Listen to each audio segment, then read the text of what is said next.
Phone ਦੇ ਰਾਹੀਂ Facebook, YouTube ਤੇ ਲਾਈਵ ਦੇਖ ਰਹੇ ਹੋ, ਸੁਣ ਰਹੇ ਹੋ, ਸਾਰਿਆਂ ਨੂੰ ਜੀ ਆਇਆਂ ਨੂੰ ਤੇ ਬਹੁਤ ਹੀ ਪਿਆਰ ਤੇ ਸਤਿਕਾਰ ਭਰੀ ਸਤਿ ਸ੍ਰੀ ਅਕਾਲ ਸਰੋਤਿਓ। ਅੱਜ ਦਸੰਬਰ ਦੀ 18 ਤਰੀਕ ਆ ਤੇ ਦਿਨ ਸ਼ੁੱਕਰਵਾਰ ਆ। ਪ੍ਰੋਗਰਾਮ ਸ਼ੁਰੂ ਕਰਨ ਤੋਂ ਪਹਿਲਾਂ ਸਾਡੇ ਅੱਜ ਦੇ ਸਪਾਂਸਰਸ ਉਹਨਾਂ ਦਾ ਧੰਨਵਾਦ। ਖਾਲਸਾ ਇੰਸ਼ੋਰੈਂਸ ਏਜੰਸੀ ਵਾਲੇ, ਜਿਨ੍ਹਾਂ ਦੇ ਕੋਲੋਂ ਤੁਸੀਂ ਹਰ ਇੱਕ ਤਰੀਕੇ ਦੀ ਇੰਸ਼ੋਰੈਂਸ ਕਰਵਾ ਸਕਦੇ ਹੋ। ਇੰਸ਼ੋਰੈਂਸ ਬਾਰੇ ਪਤਾ ਕਰਨ ਲਈ ਕਾਲ ਕਰ ਸਕਦੇ ਹੋ ਨੰਬਰ 408 272 2500 ਦੇ ਉੱਤੇ 4082722500 ਦੇ ਉੱਤੇ। ਇਸ ਮੌਕੇ covered California health insurance Obama care ਦੀਆਂ ਨਵੀਆਂ ਐਪਲੀਕੇਸ਼ਨਸ ਅਤੇ ਰੀਨਿਊਅਲਸ ਦਾ ਸਮਾਂ ਚੱਲ ਰਿਹਾ ਹੈ। ਉਸ ਦੇ ਬਾਰੇ ਜਾਣਕਾਰੀ ਲਈ ਇਹਨਾਂ ਦੇ ਨਾਲ ਸੰਪਰਕ ਕਰੋ 4082722500 ਦੇ ਉੱਤੇ। ਇਸ ਦੇ ਨਾਲ ਮਨਜੀਤ ਸਿੰਘ, ਨਰਿੰਦਰ ਕੌਰ ਕਲਾਨ, ਨਛੱਤਰ ਸਿੰਘਾ, Clovis, Amarjit Singh Stockton, Amarjit Singh Bains, Satnam Singh Yuba City, Amarjit Singh Dosanjh, Buta Singh Hayer Yuba City, Harvinder Singh Stockton, Paramjit Singh Deol, Harpreet Singh Fresno, Gurmel Singh, Balbir Bassi Sausalito, Binder Dhaliwal, Sulakhan Singh, Harbans Kaur Tung Bakersfield, Harbhajan Singh Sidhu, Lakhbir Singh Samra Texas, Davinder Singh Sukhwinder Kaur Pennsylvania, Harjit Singh Lathrop Antelope truck stop Burns Wyoming, Jaspal Singh Sall brothers Indiana, Karnail Singh Randhawa Gurbachan Nagra Sacramento. ਇਹਨਾਂ ਸਾਰਿਆਂ ਦਾ ਧੰਨਵਾਦ। ਜੇਕਰ ਤੁਸੀਂ ਜਾਂ ਕੋਈ ਹੋਰ ਕਾਰੋਬਾਰ ਇਸ ਪ੍ਰੋਗਰਾਮ ਨੂੰ ਸਪਾਂਸਰ ਕਰਨਾ ਚਾਹੁੰਦੇ ਹੋ, ਸੰਪਰਕ 408 722 7698 ਦੇ ਉੱਤੇ। ਜੀ ਅੱਜ ਦੀਆਂ ਖਬਰਾਂ ਵੱਲ ਆਈਏ। ਸਭ ਤੋਂ ਪਹਿਲੀ ਖਬਰ ਜਿਹੜੀ ਯੂਐਸ ਦੀ ਸੁਪਰੀਮ ਕੋਰਟ ਆ, ਉਹਨਾਂ ਨੇ ਜਿਹੜਾ ਸੈਂਸਸ ਵਾਲਾ ਕੇਸ ਸੀਗਾ ਉਸ ਨੂੰ ਜਿਹੜਾ ਆ ਇੱਕ ਤਰ੍ਹਾਂ ਨਾਲ ਲੈਣ ਤੋਂ ਨਾ ਕਰ ਦਿੱਤੀ ਹੈਗੀ ਆ। ਸੋ ਜਿਹੜਾ ਟਰੰਪ ਐਡਮਿਨਿਸਟ੍ਰੇਸ਼ਨ ਆ ਉਹ ਟਰਾਈ ਕਰ ਰਿਹਾ ਸੀ ਵੀ ਜਿਹੜਾ ਯੂਐਸ ਸੈਂਸਸ ਹੁਣ ਹੋ ਕੇ ਹਟੀਆਂ ਉਹਦੇ ਵਿੱਚ ਜਿਹੜੇ ਅਨਡਾਕੂਮੈਂਟਡ ਲੋਕ ਆ ਉਹਨਾਂ ਨੂੰ ਨਾ ਗਿਣਿਆ ਜਾਵੇ। ਪਰ ਯੂਐਸ ਦੀ ਸੁਪਰੀਮ ਕੋਰਟ ਕਹਿੰਦੀ ਵੀ ਇਹ ਜਿਹੜਾ ਕੇਸ ਆ ਹਜੇ ਪ੍ਰੀ ਮੈਚਿਓਰ ਹੈਗਾ ਆ, ਸੋ ਇਹਦੇ ਉੱਤੇ ਕੋਈ ਉਹ ਰੂਲਿੰਗ ਹਜੇ ਨਹੀਂ ਦੇਣਗੇ। ਜੀ, ਇਹ ਰਾਸ਼ਟਰਪਤੀ ਟਰੰਪ ਹੁਣਾਂ ਦੇ ਦੁਆਰਾ ਜਿਹੜੀ ਕੋਸ਼ਿਸ਼ ਸੀ ਉਸ ਦੇ ਖਿਲਾਫ ਜਿਹੜੀਆਂ ਦੂਜੀਆਂ ਕੁਛ ਐਡਵੋਕੇਸੀ ਗਰੁੱਪਸ ਆ ਉਹਨਾਂ ਨੇ ਇਹ ਕੇਸ ਜਿਹੜਾ ਉਹ ਲਿਆਂਦਾ ਸੀ, ਉਸ ਨੂੰ ਉਹਨਾਂ ਨੇ ਸੁਪਰੀਮ ਕੋਰਟ ਨੇ ਲੈਣ ਤੋਂ ਇਨਕਾਰ ਜਿਹੜਾ ਉਹ ਕਰ ਦਿੱਤਾ। ਸੋ ਐਡਮਿਨਿਸਟ੍ਰੇਸ਼ਨ ਨੂੰ ਇਸ ਇੱਕ ਹਿਸਾਬ ਦੇ ਨਾਲ ਸੁਪਰੀਮ ਕੋਰਟ ਨੇ ਸ਼ਟ ਡਾਊਨ ਨਹੀਂ ਕੀਤਾ ਵੀ ਉਹ ਇਸ ਚੀਜ਼ ਦੇ ਉੱਤੇ ਆਧਾਰ ਦੇ ਉੱਤੇ ਸੈਂਸਸ ਦੀ ਵੰਡ ਜਿਹੜੀ ਆ ਉਹ ਕਰ ਸਕਦੇ ਆ ਕਿ ਨਹੀਂ ਕਰ ਸਕਦੇ। ਸੋ ਕਹਿੰਦੇ ਵੀ ਉਹ ਦੇਖਣਗੇ ਵੀ ਕੀ ਐਡਮਿਨਿਸਟ੍ਰੇਸ਼ਨ ਦੇ ਇਸ ਚੀਜ਼ ਦੇ ਪ੍ਰਤੀ ਜਿਹੜੇ ਉਹ ਪਲਾਨ ਹੈਗੇ ਨੇ। ਸੋ ਉਹਨਾਂ ਨੇ ਇਸ ਚੀਜ਼ 'ਤੇ ਡਿਸਾਈਡ ਕਰਨ ਤੋਂ ਇਨਕਾਰ ਕਰ ਦਿੱਤਾ ਆ। ਅਗਲੀ ਗੱਲ ਕਰਦੇ ਜਾਈਏ, ਉਪ ਰਾਸ਼ਟਰਪਤੀ ਮਾਈਕ ਪੈਂਸ, ਉਹਨਾਂ ਨੇ ਅੱਜ ਲਾਈਵ TV ਦੇ ਉੱਤੇ ਜਿਹੜਾ ਆ ਵੈਕਸੀਨੇਸ਼ਨ ਜਿਹੜੀ ਆ ਉਹ ਲਵਾਈ ਕਰੋਨਾ ਵਾਇਰਸ ਦੀ। ਅਤੇ ਉੱਧਰ FDA ਜਿਹੜਾ ਆ ਮੋਡਰਨਾ ਦੀ ਵੈਕਸੀਨ ਆ ਉਸ ਨੂੰ ਆਥੋਰਾਈਜ਼ ਕਰਨ ਦੇ ਕਗਾਰ ਦੇ ਉੱਤੇ ਹੈਗਾ ਆ। ਸੋ ਅਗਲੇ ਵੀਕ ਦੇ ਵਿੱਚ ਪ੍ਰੈਜ਼ੀਡੈਂਟ ਇਲੈਕਟ ਜੋ ਬਾਈਡਨ ਜਿਹੜੇ ਨੇ ਉਹ ਵੀ ਜਿਹੜੇ ਆ ਆਪਣੇ ਵੈਕਸੀਨ ਆ ਉਸ ਨੂੰ ਉਹ ਲਵਾਉਣਗੇ। ਅੱਜ ਜਿਹੜੇ ਉਪ ਰਾਸ਼ਟਰਪਤੀ ਮਾਈਕ ਪੈਂਸ ਅਤੇ ਉਹਨਾਂ ਦੀ ਜਿਹੜੀ ਘਰਵਾਲੀ ਕੈਰਨ ਪੈਂਸ, ਉਹਨਾਂ ਨੂੰ ਫਾਈਜ਼ਰ ਬਾਇਓਨਟੈਕ ਦੀ ਵੈਕਸੀਨ, ਜਿਸ ਨੂੰ FDA ਨੇ ਕੁਝ ਸਮਾਂ ਪਹਿਲਾਂ ਐਮਰਜੈਂਸੀ ਅਪਰੂਵਲ ਜਿਹੜਾ ਉਹ ਦਿੱਤਾ ਸੀ, ਉਹ ਉਹਨਾਂ ਨੇ ਅੱਜ ਲਾਈਵ TV ਦੇ ਉੱਤੇ ਜਿਹੜੀ ਆ ਉਹ ਲਵਾਈ ਆ। ਅਤੇ ਉਹਨਾਂ ਨੇ ਭਰੋਸਾ ਦਿਵਾਉਣ ਦੀ ਕੋਸ਼ਿਸ਼ ਕੀਤੀ ਹੈ ਇਸ ਚੀਜ਼ ਦੇ ਜ਼ਰੀਏ ਵੀ ਵੈਕਸੀਨ ਜਿਹੜੀ ਆ ਸੇਫ ਆ ਅਤੇ ਇਸ ਦੀ ਪ੍ਰਭਾਵਸ਼ਾਲਤਾ ਜਿਹੜੀ ਆ ਉਹ ਵਧੀਆ ਹੈਗੀ ਆ, ਤਾਂ ਜੋ ਬਾਕੀ ਲੋਕ ਵੀ ਇਹਨਾਂ ਨੂੰ ਦੇਖ ਕੇ ਜਿਹੜੇ ਆ ਉਹ ਖਾਸ ਕਰਕੇ ਲਵਾਉਣ। ਖਾਸ ਕਰਕੇ ਆਪਾਂ ਦੇਖ ਰਹੇ ਹਾਂ ਕਈ ਲੋਕ ਜਿਹੜੇ ਆ ਵੈਕਸੀਨ ਲਵਾਉਣ ਦੇ ਹੱਕ ਦੇ ਵਿੱਚ ਅਜੇ ਵੀ ਨਹੀਂ ਹੈਗੇ। ਜੀ, ਅਗਲੀ ਖਬਰ ਵੱਲ ਚਲੀਏ। ਜਿਹੜੇ ਵਾਈਟ ਹਾਊਸ ਦੇ ਏਡਸ ਹੈਗੇ ਆ, ਉਹਨਾਂ ਨੇ ਜਿਹੜਾ ਪ੍ਰੈਜ਼ੀਡੈਂਟ ਡੋਨਲਡ ਟਰੰਪ ਨਾਲ ਬੇਨਤੀ ਕੀਤੀ ਆ ਵੀ ਜਿਹੜਾ ਉਹ $2000 ਦੀ ਸਟਿਮੂਲਸ ਚੈੱਕ ਦੀ ਗੱਲ ਕਰਦੇ ਆ ਵੀ ਉਹ ਗੱਲਬਾਤ ਕਰਨ ਤੋਂ ਬੰਦ ਕਰਨ, ਕਿਉਂਕਿ ਜਿਹੜਾ ਉਸ ਦੇ ਨਾਲ ਕਹਿੰਦੇ ਵੀ ਜਿਹੜਾ ਨਵੇਂ ਸਟਿਮੂਲਸ ਪੈਕੇਜ ਦੀ ਗੱਲਬਾਤ ਹੋ ਰਹੀ ਆ ਉਹ ਡੀਰੇਲ ਹੋ ਸਕਦੀ ਆ। ਪ੍ਰੈਜ਼ੀਡੈਂਟ ਡੋਨਲਡ ਟਰੰਪ ਨੇ ਇਲੈਕਸ਼ਨ ਤੋਂ ਪਹਿਲਾਂ ਵੀ ਕਿਹਾ ਸੀ ਵੀ ਜਿਹੜਾ ਹਰ ਇੱਕ ਅਮਰੀਕਨ ਨੂੰ 1200 ਜਾਂ ਅਪ ਟੂ $2000 ਤੱਕ ਜਿਹੜਾ ਆ ਸੈਕਿੰਡ ਸਟਿਮੂਲਸ ਪੈਕੇਜ ਦੇ ਵਿੱਚ ਪੈਸੇ ਦਿੱਤੇ ਜਾਣੇ ਚਾਹੀਦੇ ਹੈਗੇ ਆ। ਪਰ ਜਿਹੜੇ ਨਵੇਂ ਸਟਿਮੂਲਸ ਪੈਕੇਜ ਦੀ ਗੱਲਬਾਤ ਹੋ ਰਹੀ ਆ ਉਹਦੇ ਵਿੱਚ $1200 ਦੀ ਤਾਂ ਨਹੀਂ, $600 ਤੱਕ ਗੱਲਬਾਤ ਆ ਰਹੀ ਹੈਗੀ ਆ। $600 ਪਰ ਪਰਸਨ ਜਿਹੜਾ ਨਵਾਂ $900 ਬਿਲੀਅਨ ਦਾ ਰਿਲੀਫ ਪੈਕੇਜ ਹੋਣਾ ਹੈਗਾ ਆ। ਜਿਹੜੀ ਇਹ ਪੇਮੈਂਟ ਆ ਮਾਰਚ ਅਪ੍ਰੈਲ 'ਚ ਆਊਗੀ, ਪਰ ਇਹ ਹਜੇ ਪਾਸ ਨਹੀਂ ਹੋਇਆ। ਇਹ ਜਿਹੜੀ ਗੱਲਬਾਤ ਚੱਲ ਰਹੀ ਆ, ਪਰ ਕਿਉਂਕਿ ਨਵੀਂ ਸਟੇਟਮੈਂਟ ਪ੍ਰੈਜ਼ੀਡੈਂਟ ਟਰੰਪ ਨੇ $2000 ਦੀ ਦਿੱਤੀ ਆ, ਉਹਦੇ ਕਰਕੇ ਕਹਿੰਦੇ ਵੀ ਕਈ ਜਿਹੜੇ ਰਿਪਬਲਿਕਨਸ ਆ ਉਹ ਅਪਸੈਟ ਹੋ ਸਕਦੇ ਆ ਅਤੇ ਇੱਕ ਤਰ੍ਹਾਂ ਦੇ ਨਾਲ ਇਹ ਸਟਿਮੂਲਸ ਪੈਕੇਜ ਦੀ ਜਿਹੜੀ ਆ ਡੀਲ ਚੱਲ ਰਹੀ ਉਹ ਹੋਰ ਡਿਲੇ ਹੋ ਸਕਦੀ ਆ। ਜੀ ਬਿਲਕੁਲ ਕਹਿੰਦੇ ਵੀ ਉਹਨਾਂ ਨੇ ਮਸਾਂ ਹੀ ਜਿਹੜਾ ਉਹਨਾਂ ਨੂੰ ਇਹ ਗੱਲਾਂ ਕਹਿਣ ਤੋਂ ਜਿਹੜਾ ਉਹ ਰੋਕਿਆ। ਅਦਰਵਾਈਜ਼ ਕਹਿੰਦੇ ਤਕਰੀਬਨ ਰਾਸ਼ਟਰਪਤੀ ਟਰੰਪ ਇਹ ਕਹਿ ਦੇਣ ਲੱਗੇ ਸੀ ਵੀ $2,000 ਦੇ ਜਿਹੜੇ ਚੈੱਕ ਆ ਉਹ ਮਿਲਣੇ ਚਾਹੀਦੇ ਨੇ। ਉਧਰ ਸਟਿਮੂਲਸ ਪੈਕੇਜ ਦੀ ਹੀ ਜੇ ਗੱਲ ਕਰਦੇ ਜਾਈਏ ਤਾਂ ਇਹ ਕਿਹਾ ਜਾ ਰਿਹਾ ਵੀ ਰਾਈਟ ਨਾਓ ਜਿਹੜਾ ਦੋਨੋਂ ਤਰਫੋਂ ਇੱਕ ਵਾਰੀ ਫਿਰ ਸਨੈਗ ਜਿਹੜਾ ਉਹ ਹਿੱਟ ਕਰ ਗਿਆ, ਯਾਨੀ ਕਿ ਰੁਕਾਵਟ ਜਿਹੜੀ ਆ ਉਹ ਆ ਗਈ ਆ ਕੋਵਿਡ ਰਿਲੀਫ ਬਿੱਲ ਨੂੰ ਲੈ ਕੇ। ਉਧਰ ਜਿਹੜੀ ਗੌਰਮੈਂਟ ਆ ਉਸ ਦੇ ਸ਼ਟ ਡਾਊਨ ਦਾ ਖਤਰਾ ਜਿਹੜਾ ਆ ਉਹ ਬਣ ਚੁੱਕਾ ਹੋਇਆ ਆ। ਸੋ ਇਸ ਦੇ ਚੱਲਦਿਆਂ ਜਿਹੜਾ ਕੋਵਿਡ ਰਿਲੀਫ ਬਿੱਲ ਆ ਇੱਕ ਵਾਰੀ ਫਿਰ ਗੌਰਮੈਂਟ ਸ਼ਟ ਡਾਊਨ ਦੇ ਬੈਕ ਬਰਨਰ ਦੇ ਉੱਤੇ ਜਿਹੜਾ ਉਹ ਜਾ ਪਿਆ ਹੈਗਾ ਆ। ਸੈਨੇਟ ਦੇ ਜਿਹੜੇ ਰਿਪਬਲਿਕਨ ਲੀਡਰ ਮਿਚ ਮਕੌਨਲ ਆ ਉਹਨਾਂ ਨੇ ਆਸ ਜਿਹੜੀ ਆ ਫੇਰ ਜਤਾਈ ਆ ਵੀ ਡੀਲ ਜਿਹੜੀ ਆ ਉਹ ਕਲੋਜ਼ ਹੋਣ ਦੇ ਕਗਾਰ ਦੇ ਉੱਤੇ ਹੀ ਆ, ਨਜ਼ਦੀਕ ਹੀ ਆ ਕੰਮ, ਵੀ ਸਮਝੌਤਾ ਜਿਹੜਾ ਉਹ ਹੋ ਜਾਣਾ ਆ। ਪਰ ਅਜੇ ਤੱਕ ਵੀ ਜਿਹੜਾ ਆ ਦੋਨੋਂ ਤਰਫੋਂ ਮਤਲਬ ਆਸ ਹੀ ਜਿਹੜੀ ਦਿਖਾਈ ਜਾ ਰਹੀ ਆ, ਪਰ ਅਜੇ ਕੋਈ ਪੱਕੀ ਮੋਹਰ ਜਿਹੜੀ ਉਹ ਨਹੀਂ ਲੱਗੀ। ਸੋ ਕਾਂਗਰੈਸ਼ਨਲ ਲੀਡਰਸ ਜਿਹੜੇ ਆ ਇੱਕ ਪਾਸੇ ਮਿਚ ਮਕੌਨਲ, ਦੂਜੇ ਪਾਸੇ ਨੈਂਸੀ ਪਲੋਸੀ ਆ, ਇਹ ਜਿਹੜੇ $900 ਬਿਲੀਅਨ ਦਾ ਜਿਹੜਾ ਫਰੇਮਵਰਕ ਹੈਗਾ ਆ ਉਸ ਦੇ ਉੱਤੇ ਤਕਰੀਬਨ ਸੈਟਲ ਜਿਹੜੇ ਆ ਉਹ ਕਰ ਗਏ ਆ। ਅਤੇ ਇਸ ਦੇ ਵਿੱਚ $300 ਦੀ ਜਿਹੜੀ ਫੈਡਰਲ ਅਨਇੰਪਲੋਇਮੈਂਟ ਬੋਨਸ ਆ ਉਸ ਨੂੰ ਵੀ ਐਡ ਰੱਖਿਆ ਗਿਆ ਆ। ਅਤੇ ਜਿਹੜੀਆਂ ਡਾਇਰੈਕਟ ਪੇਮੈਂਟਸ ਆ, ਸਮਾਲ ਬਿਜ਼ਨਸ ਨੂੰ ਫੰਡਿੰਗ ਆ, ਅਤੇ ਕੋਵਿਡ-19 ਵੈਕਸੀਨਸ ਦੇ ਲਈ ਜਿਹੜੀ ਮਨੀ ਆ ਉਸ ਨੂੰ ਡਿਸਟਰੀਬਿਊਸ਼ਨ ਦੀਆਂ ਇਸ ਦੇ ਵਿੱਚ ਸਾਰੀਆਂ ਕਵਾਇਦਾਂ ਰੱਖੀਆਂ ਗਈਆਂ ਹੈਗੀਆਂ ਆ। ਸੋ ਹੁਣ ਕਿਉਂਕਿ ਖਤਰਾ ਜਿਹੜਾ ਰਾਈਟ ਨਾਓ ਗੌਰਮੈਂਟ ਸ਼ਟਡਾਊਨ ਦਾ ਬਣਿਆ ਆ, ਸੋ ਕਹਿੰਦੇ ਵੀ ਉਸ ਨੂੰ ਪਹਿਲੋਂ ਫੌਰੀ ਤੌਰ ਦੇ ਉੱਤੇ ਉਸ ਦੇ ਉੱਤੇ ਗੱਲਬਾਤ ਕਰਨੀ ਜਿਹੜੀ ਉਹ ਜ਼ਰੂਰੀ ਹੈਗੀ ਆ। ਸੋ ਹੁਣ ਦੇਖਦੇ ਹਾਂ ਵੀ ਇਸ ਦੇ ਵਿੱਚ ਅੱਗੇ ਕੀ ਬਣਦਾ ਆ। ਪਰ ਗੱਲਾਂ ਬਾਤਾਂ ਜਿਹੜੀਆਂ ਆ ਕਹਿੰਦੇ ਆ ਵੀ ਪੂਰੀ ਜ਼ੋਰਾਂ ਸ਼ੋਰਾਂ ਦੇ ਨਾਲ ਜਿਹੜੀਆਂ ਉਹ ਚੱਲ ਰਹੀਆਂ ਨੇ। ਜੀ, ਅਗਲੀ ਖਬਰ ਵੱਲ ਚੱਲੀਏ। ਕਹਿੰਦੇ ਜਿਹੜੀ ਯੂਰਪ ਦੇ ਵਿੱਚ ਵੈਕਸੀਨ ਦੀ ਪ੍ਰਾਈਸ ਘੱਟ ਆ USA ਦੇ ਨਾਲੋਂ। ਇਹ ਪਤਾ ਉਦੋਂ ਚੱਲਿਆ ਜਦੋਂ ਇੱਕ ਬੈਲਜੀਅਮ ਦੇ ਆਫੀਸ਼ੀਅਲ ਨੇ ਟਵੀਟ ਕਰ ਦਿੱਤਾ ਤੇ ਬਾਅਦ ਦੇ ਵਿੱਚ ਉਸ ਨੂੰ ਡਿਲੀਟ ਕੀਤਾ। ਤੇ ਜੇ ਪ੍ਰਾਈਸਾਂ ਦੀ ਗੱਲ ਕਰਦੇ ਜਾਈਏ, ਕਹਿੰਦੇ ਜਿਹੜੇ 27 ਨੇਸ਼ਨ ਯੂਨੀਅਨਸ ਹੈਗੀਆਂ ਆ ਉਹਨਾਂ ਨੂੰ 24% ਦੇ ਕਰੀਬ ਡਿਸਕਾਊਂਟ ਦਿੱਤਾ ਗਿਆ ਆ ਫਾਈਜ਼ਰ ਵੈਕਸੀਨ ਦੇ ਉੱਤੇ compare to United States.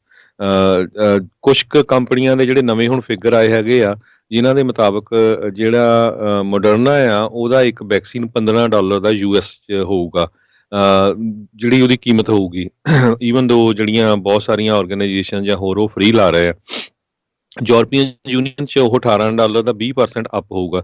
Pfizer ਜਿਹੜਾ ਆ ਬਾਇਓਨਟੈਕ, ਇਹ $19.50 ਦਾ ਇੱਕ ਵੈਕਸੀਨ US ਨੂੰ ਪੈ ਰਿਹਾ, ਜਦੋਂ ਕਿ ਯੂਰਪ ਦੇ ਵਿੱਚ $14.76 ਨੂੰ ਪੈ ਰਿਹਾ, 24.3% ਲੈਸ ਹੈਗਾ। ਇਸੇ ਤਰ੍ਹਾਂ ਐਸਟਰਾਜ਼ਨੇਕਾ ਆਕਸਫੋਰਡ ਜਿਹੜਾ ਉਹ $4 ਦਾ US ਪੈਣਾ ਹੈਗਾ, ਪਰ ਯੂਰਪ ਦੇ ਵਿੱਚ ਉਹ $9.03 ਦਾ ਪੈਣਾ ਹੈਗਾ ਆ। ਸੌਰੀ, ਉਹ $2.19 ਦਾ ਪੈਣਾ, ਜਿਹੜਾ ਕਿ 45.3% ਲੈਸ ਹੈਗਾ। ਜੀ, ਸਿਰਫ ਮੋਡਰਨਾ ਦੀ ਹੀ ਜਿਹੜੀ ਪ੍ਰਾਈਸ ਆ ਉਹ US ਦੇ ਵਿੱਚ ਘੱਟ ਰਹਿਣੀ ਆ ਅਤੇ ਯੂਰਪ ਦੇ ਵਿੱਚ ਜਿਹੜੀ ਉਹ ਵੱਧ ਰਹਿਣੀ ਆ। ਬਾਕੀ ਸਾਰੀਆਂ ਪ੍ਰਾਈਸਿਸ ਜਿਹੜੀ ਆ ਉਹ ਤਕਰੀਬਨ ਅਮਰੀਕਾ ਮਹਿੰਗੇ ਭਾਅ ਦੇ ਉੱਤੇ ਜਿਹੜੀਆਂ ਆ ਉਹਨਾਂ ਨੂੰ ਦਿੱਤੀਆਂ ਜਾ ਰਹੀਆਂ ਨੇ। ਸੋ ਮੋਡਰਨਾ ਵਾਲਿਆਂ ਨੇ $15 ਪ੍ਰਤੀ ਡੋਜ਼ ਜਿਹੜੀ ਆ ਵੈਕਸੀਨ ਦੀ US ਨੂੰ ਪੈਣੀ ਆ ਅਤੇ ਯੂਰਪ ਨੂੰ ਉਹ $18 ਆ, 20% ਉਹਦੇ ਵਿੱਚ ਉਹਨਾਂ ਨੇ ਵੱਧ ਦੇਣਾ ਹੈਗਾ ਆ। ਸੋ ਇਹ ਜਿਹੜੀਆਂ ਤਿੰਨ ਅਹਿਮ ਜਿਹੜੀਆਂ ਚੱਲ ਰਹੀਆਂ, ਉੱਦਾਂ ਦੋ ਕੁ ਹੋਰ ਵੀ ਹੈਗੀਆਂ ਹਰਜੋਤ ਸਿੰਘ ਜੀ। J&J ਜੌਨਸਨ ਵਾਲੀ ਉਹ $10 ਦੀ ਅਮਰੀਕਾ ਨੂੰ ਆ ਅਤੇ $10.46 ਦੀ ਯੂਰਪ ਦੇ ਲਈ ਆ। ਸਨੋਫੀ ਅਤੇ GSK $10.5 $10.5 ਦੀ US ਨੂੰ ਅਤੇ $9.30 ਦੀ ਜਿਹੜੀ ਆ ਉਹ ਯੂਰਪ ਨੂੰ ਜਿਹੜੀ ਆ ਉੱਥੇ ਜਿਹੜੀ ਵੈਕਸੀਨ ਆ ਉਹ ਦਿੱਤੀ ਜਾਣੀ ਹੈਗੀ ਆ। ਸੋ ਇਹ ਚੀਜ਼ ਵੀ ਜਿਹੜੀ ਇਸ ਟਾਈਮ ਸਾਹਮਣੇ ਆਈ ਹੈਗੀ ਆ ਵੀ ਅਮਰੀਕਾ ਨੂੰ ਇਸ ਵੈਕਸੀਨ ਦੀ ਆੜ ਦੇ ਵਿੱਚ ਵੀ ਜਿਹੜੇ ਆ ਲੁੱਟਣ ਦੀ ਕਵਾਇਦ ਆ ਨਾਲ ਦੇ ਨਾਲ ਕੰਪਨੀਆਂ ਦੇ ਦੁਆਰਾ ਉਹ ਚੱਲ ਰਹੀ ਹੈਗੀ ਆ। ਅਗਲੀ ਜਿਹੜੀ ਹਰਜੋਤ ਸਿੰਘ ਜੀ ਗੱਲ ਕਰਦੇ ਜਾਈਏ, ਸੋ ਜਿੱਦਾਂ ਆਪਾਂ ਗੌਰਮੈਂਟ ਸ਼ਟਡਾਊਨ ਦੀ ਗੱਲ ਕਰ ਰਹੇ ਸੀ ਵੀ ਫੰਡਿੰਗ ਅੱਜ ਫਰਾਈਡੇ ਨਾਈਟ ਨੂੰ ਹੀ ਐਕਸਪਾਇਰ ਜਿਹੜੀ ਉਹ ਹੋ ਸਕਦੀ ਆ। ਸੋ ਉਸੇ ਦੌਰਾਨ ਹੀ ਜਿਹੜੇ ਸਟਿਮੂਲਸ ਡੀਲ ਆ ਉਹ ਵੀ ਰਸਤੇ ਦੇ ਵਿੱਚ ਜਿਹੜੀ ਉਹ ਫਸੀ ਹੋਈ ਆ। ਸੋ ਜ਼ੋਰ ਜਿਹੜਾ ਇਸ ਟਾਈਮ ਸਭ ਤੋਂ ਪਹਿਲਾਂ ਇਹਨਾਂ ਦਾ ਗੌਰਮੈਂਟ ਸ਼ਟਡਾਊਨ ਨੂੰ ਰੋਕਣ ਦੇ ਲਈ ਲੱਗਾ ਹੋਇਆ ਆ। ਇੰਨੇ ਅਹਿਮ ਮੌਕੇ ਦੇ ਉੱਤੇ ਖਾਸ ਕਰਕੇ ਜਦੋਂ ਆਪਾਂ ਪੈਂਡੈਮਿਕ ਦੇ ਵਿੱਚੋਂ ਜਿਹੜੇ ਉਹ ਲੰਘ ਰਹੇ ਆ ਤਾਂ ਫਿਰ ਉਹ ਕਾਫੀ ਮੁਸ਼ਕਿਲ ਜਿਹੜੀ ਉਹ ਬਣਦੀ ਆ ਜੇ ਗਵਰਨਮੈਂਟ ਜਿਹੜੀ ਉਹ ਸ਼ਟਡਾਊਨ ਹੋ ਜਾਵੇ, ਫੈਡਰਲ ਤੌਰ ਦੇ ਉੱਤੇ ਕੰਮਕਾਜ ਜਿਹੜਾ ਉਹ ਠੱਪ ਹੋ ਜਾਵੇ। ਸੋ ਇਸ ਲਈ ਆਈ ਥਿੰਕ ਇਹਨਾਂ ਨੂੰ ਚਾਹੇ 11th ਆਵਰ ਦੇ ਉੱਤੇ ਜਾ ਕੇ ਪਰ ਕੁਛ ਨਾ ਕੁਛ ਇਹਨਾਂ ਨੂੰ ਸਮਝੌਤਾ ਜਿਹੜਾ ਉਹ ਕਰਨਾ ਹੀ ਪੈਣਾ ਹੈਗਾ ਆ ਤਾਂ ਜੋ ਗਵਰਨਮੈਂਟ ਜਿਹੜੀ ਆ ਉਹ ਚੱਲਦੀ ਰਹੇ। ਅਗਲੀ ਖਬਰ ਵੱਲ ਚਲੀਏ ਜਿਹੜੀ ਕਿ ਕੈਂਸਸ ਤੋਂ ਆ ਰਹੀ ਹੈ। ਕੈਂਸਸ 'ਚ ਉੱਥੇ ਦੇ ਰਿਪਬਲਿਕਨ ਬੌਬ ਡੋਲ, ਸਾਰਿਆਂ ਨੂੰ ਯਾਦ ਹੋਊਗਾ ਇੱਕ ਟਾਈਮ ਦੇ ਉੱਤੇ ਉਹ ਪ੍ਰੈਜ਼ੀਡੈਂਸ਼ੀਅਲ ਕੈਂਡੀਡੇਟ ਸੀਗੇ ਜਿਨ੍ਹਾਂ ਨੂੰ ਫਿਰ ਬਿਲ ਕਲਿੰਟਨ ਹੋਣਾ ਨੇ ਜਿਹੜਾ ਹਰਾਇਆ ਸੀ।